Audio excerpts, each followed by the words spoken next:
3 weeks out from the super total.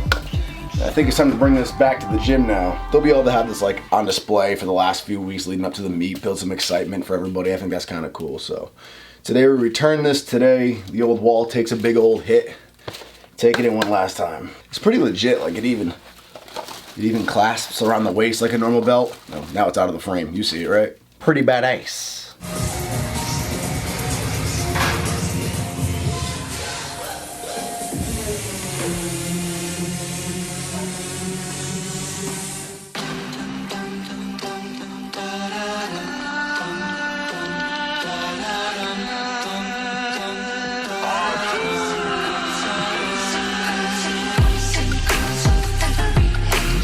Halloween is like one of the greatest holidays ever made, and I have spent the last 6.5 years trying to train her to appreciate Halloween.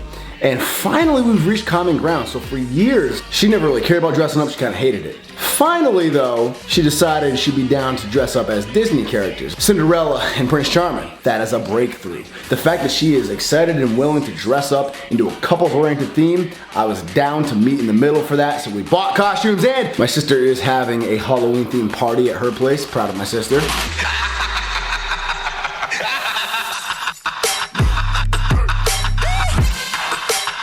This is the final product. Yay! Prince Pants checking in right now. See the flaps? Look at them. Yes, sir. And over here, we have Princess Pants. Look at that music, so appropriate. And tonight, we're the Royal Pantses. So, this is me tonight on November 2nd. Been packing on the food, the calories. So, before I show the weight, here's what the physique's looking like. Actually pretty damn good, considering like how much I've been eating and what I've been eating. I haven't been going, well, I've been going kind of dumb this week because it was Halloween, but anyway, so here's like the analysis. Still got some leg veins kicking in there. See the vastus medialis, and like not horrible. This is a nighttime weigh-in. We're about to go to bed. It's midnight. Just ate a huge steak and rice dinner. It was delicious, and pounded water. Ooh, baby. Broke 200 tonight. Holy shit. Wait, it didn't take. There we go. There's my nighttime weigh-in. Post-feast, post-water pounding, all day of eating. So I think that's gonna translate into maybe like a morning weigh-in of 196. Honestly, your thoughts? Me? Yeah, what? Look at me now, because she knows my body. She saw me through all the dieting, all the shows, all the fatness. After I go pots and pee. I'd say 193, 196. 193 to 6? Definitely gonna be over 193. I've been 195. I finally bumped it to, I was 193 consistently, and then I've been forcing the food in, and I bumped up to 195 recently, and that's where I've been at, so. I don't think you're gonna get like higher than 196. I'll be surprised.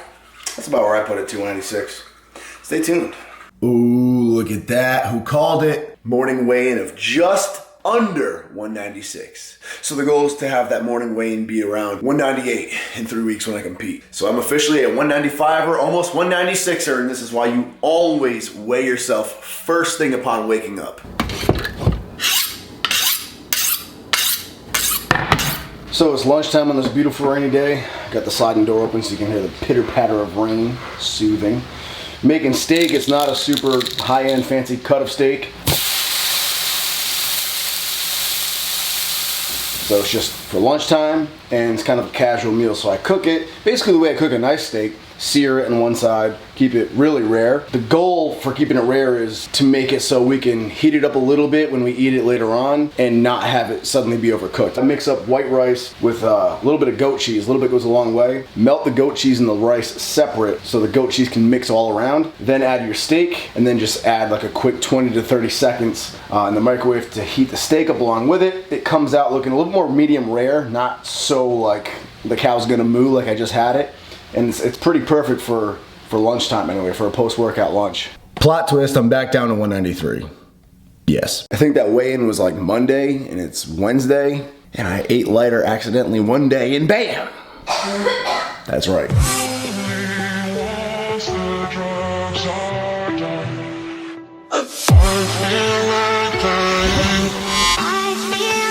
This is Tren, this is Anavar, this is Winstrol, and this is the new 40 gauge needle, good for blasting heavy oils. Just got this gift, this little care package from Dr. Tony Huge, the most entertaining human on Instagram ever. The new sleep juice for sleepy time, bedtime. This is Rage, a very heavily stimulated pre-workout. Can't wait to try that one out for sure. And this is, see if I pronounce this right, this is arachidonic acid. So thank you, Dr. Hughes, this is dope. He said only a crazy person ties their shoes like this. Well, I ain't never stepped on a lace in my life. Deadlift day here at Ultimate Fit with Dan Mackler and his other half, Emily. Dude, this is my last heavy deadlift session before the meet, 2.5 weeks out.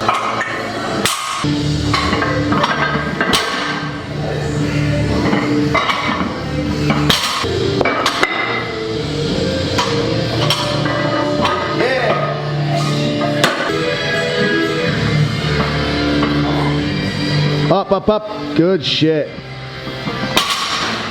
Hell yeah.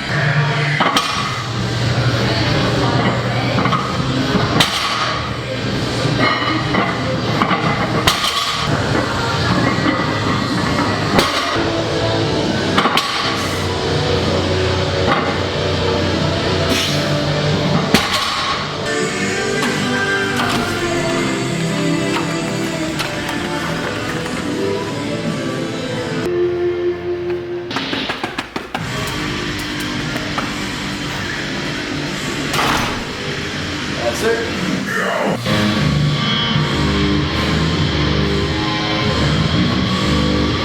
Come on.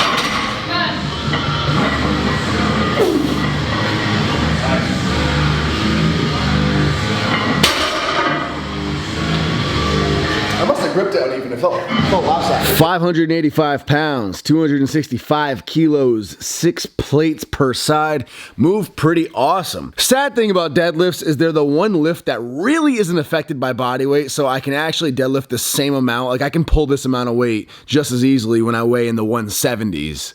So that's the only thing that's gonna suck pound for pound wise about going up in weight is my deadlift's really not gonna gain much from it. It's gonna be the same low 600s, and my body weight's gonna be heavier in proportion.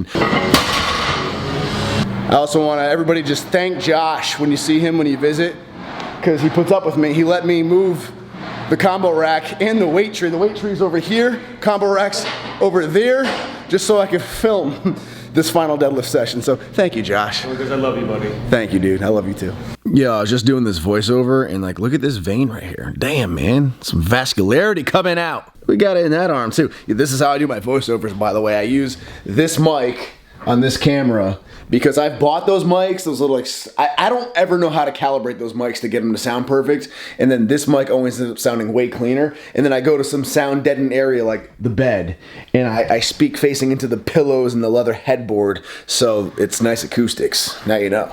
Last week on Instagram, I hit my opener of 545 pounds, and this was 3 weeks out, so ideally in 3 weeks, this is gonna move even smoother and better. That's the plan of a peak. Today, 2 weeks out, we're doing our last heavy squat session until the meet, working up to 565 pounds. Let's go, man.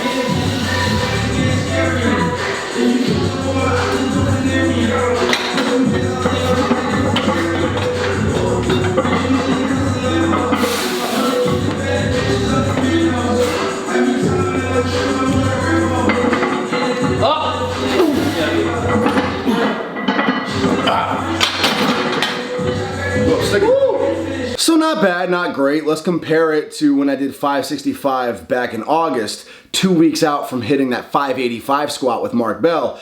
As you can see, 565 back then moved a little bit faster than it did today, and that set me up for a 585 max. I really, really wanted to hit a 600-pound squat finally at this meet coming up. But the reality is, sometimes you have good training blocks, sometimes you have bad training blocks. This has not been a great one. I've said it for weeks that my squat has just not been cooperating, not feeling super strong. And that's all right, that happens. You just gotta roll with the punches and do the best you can with what you got. So if I were analyzing today's 565, honestly, like if it were for a client and I had no emotional bias towards it, I would put that client at around 575 to 585 for a third attempt at a meet in 2 weeks. So that's what I think I'm good for, probably 575, 585. That said, I'm not gonna get in my head and not get negative about it either. I'm just gonna do what you should do at a meet, which is focus on your opener and take it from there. And you never know, you might surprise yourself on game day, and I'm gonna go in with confidence and positivity and give it hell. So whatever I feel like I'm good for, I'm definitely gonna go for. But that is just my objective on emotional analysis on where squats are at the moment and what I think they're projecting for at the meet in 2 weeks. Unfortunately. Guys, look at the size of these pizzas. This is from Ming Wu's Pizza Place, man. You guys remember Ming, who's my old cameraman back in the day of the Comeback series? Awesome dude. And he owns this place. It's called Slice & Co. And it's awesome. Each pizza's humongous. And they have all different types. This is the barbecue. That's just a regular pepperoni he had extra of and gave me. Nice of him. But they got chicken and waffle pizza. I mean, they're the most creative place. This is badass. This will help me get to that 200 quick. Doing a little spring cleaning today in the basement, aka the makeshift warehouse. Clearing out overstock from an old clothing line I was a silent partner in. Donating a whole lot of awesome quality clothing that's never been touched to make way for hopefully make way for a new business, but hopefully one that actually happens soon, because it has been nothing but delays trying to get this brand new thing going. And it's just like headache after headache after headache. And it's like one of those things where I was almost like, is the universe telling me not to do this? But at the same time, I feel like that's kind of a cop-out. Like, life throws you curveballs. So just, if you want something, keep trying to make lemonade out of lemons. I almost forgot what lemonade was for a second. So, off to donate these bad boys round one. Stay true. We'll call this new thing Project V. I think that's a fitting name for it. Bench day. I walked into Top Strength to some really heavy pulling. Like, literally, as I walked in the door, two different lifters were getting ready to pull some big ass weight. You see Steve Tripp, the owner of the gym, pulling 725 for a triple. Not even a rep PR for him. So obviously that energy fired me way up for my heaviest bench day of this block, which is 385 for 3 singles.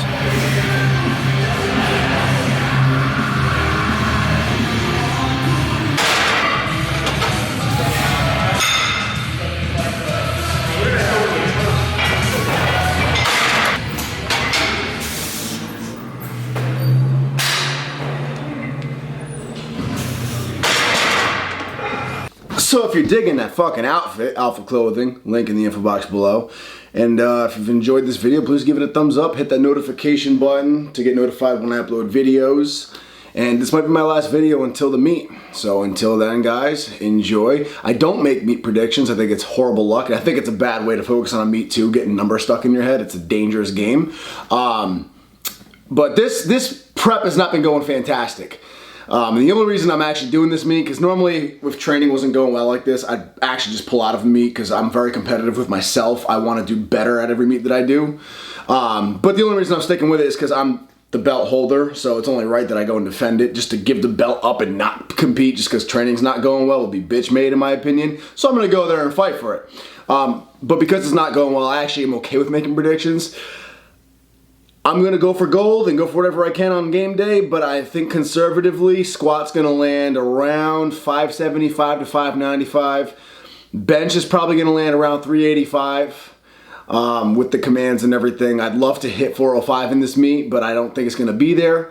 Deadlifts are always kind of like, who the hell knows? Like, it's going to be between 6 and 625. Somewhere in that neighborhood is where I put it, 6 to 625. For the logs, I'm brand new to the logs. But I think I can get like a 205 log Viper up pretty clean. If I can get any more than that, awesome. And for clean and press, you know, at least 225 with the log. I'm brand new to the log, so I'm actually not mad about those. That's pretty good for having only done the log for like, you know, how many weeks have I done it? So that is my predictions, man. They're actually solid numbers, I guess, in the grand scheme. But I'm just very competitive with myself. You know, like I set goals for myself, but you guys probably feel me and know what I mean. But we're going to do it. And it's going to be a lot of fucking fun. So stay tuned. I appreciate all the support.